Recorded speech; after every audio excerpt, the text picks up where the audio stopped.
In growth marketing interviews, they don't ask for your CV or what kind of marketing courses you've taken.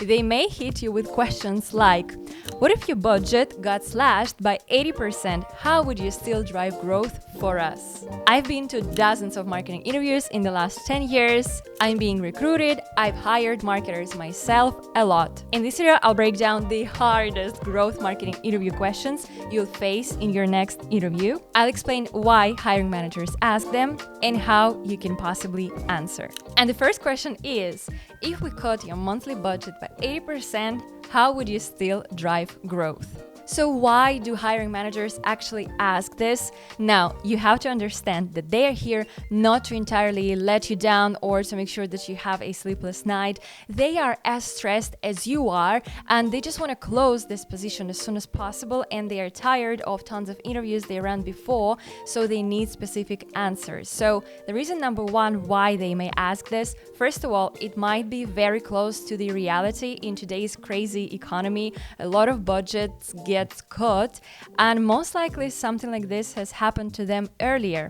Now, the second thing, obviously they want to see how you deal under a lot of stress, and this is what a lot of marketers face almost on a daily basis.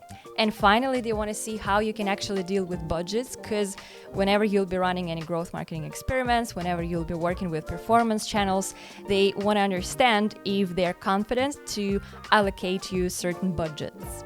Now, here's how you can possibly answer. An important disclaimer, this is not a copy-paste answer. This is just for your inspiration. So obviously you have to adapt to a specific case.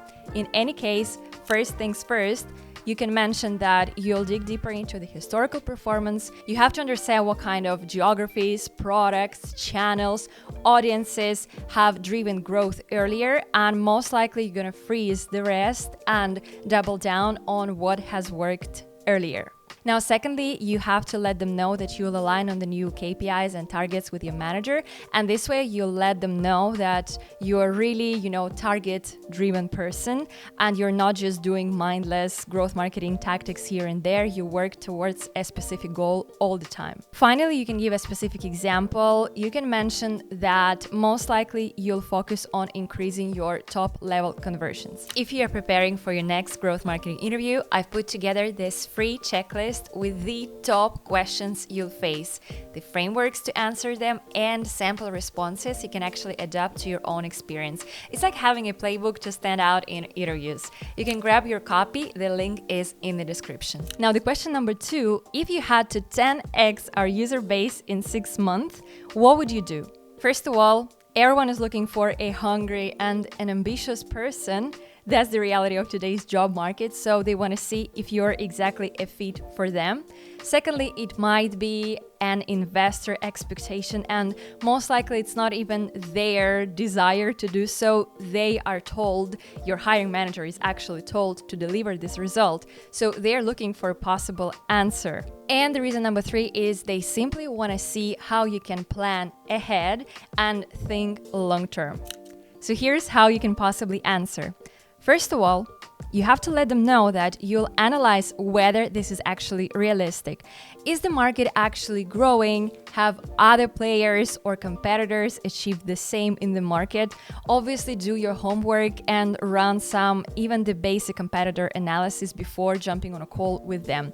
A very basic example, of course, if you work with an AI tool, then it's kind of obvious the market is growing like there is no tomorrow. But let's say it could be what would I put it here? Some kind of online school for junior software developers. The market is clearly sinking, so growing your user base by 10x. Also, we don't really know within which time frame they're looking to achieve this, is not really realistic. Now, secondly, you are completely free to challenge them. Again, we are opening up our ugly sheet and trying to run some very basic calculations in front of their eyes. So let's say that currently they have 100K users. The average deal size is 10,000. So this means that their revenue is currently 1 billion. So they want to grow the number of users by 10x. And if they do so, the revenue would grow to 10 billion, right? But let's see, what if instead we just grow our average deal size by 5 times? So this is not 10 times, right? And yes, it might seem a bit crazy, but if we take into account some kind of enterprise software, this is more than doable. So with the same number of users, we are at 5 billion in terms of revenue. And if we grow our user base by just 2 times in this case, we're going to achieve exactly the same revenue. And thirdly, you can say that again, you'll dig deeper into their numbers. You'll see what kind of product or maybe what kind of audience has proven to work in the past, and you'll double down on that. This will show that you can really set priorities, dig deeper into the root of the problem, and identifying the trends that are worth scaling. And number 3, what metrics would you track if you could only choose 3?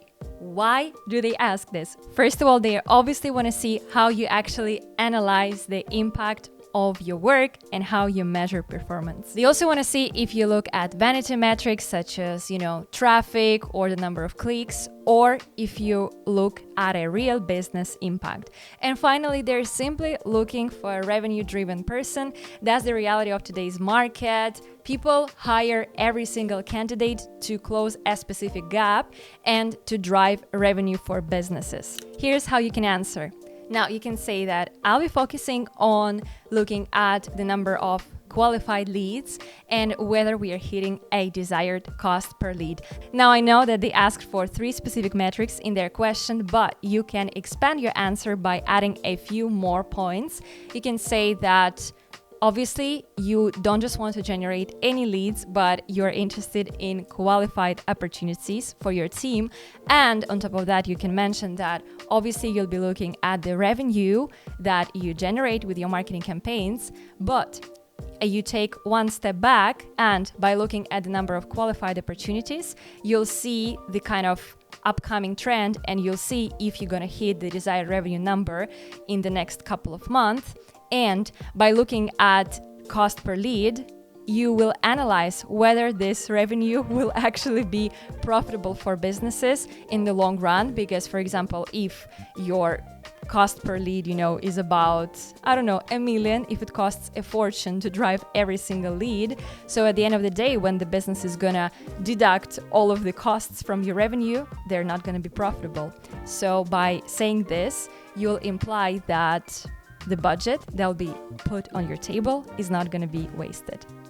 I have an entire playlist with other videos about growth marketing interviews, so feel free to watch them after this one. Remember to subscribe to this channel if you haven't yet, because here you'll get more growth marketing tips for your career and for your business.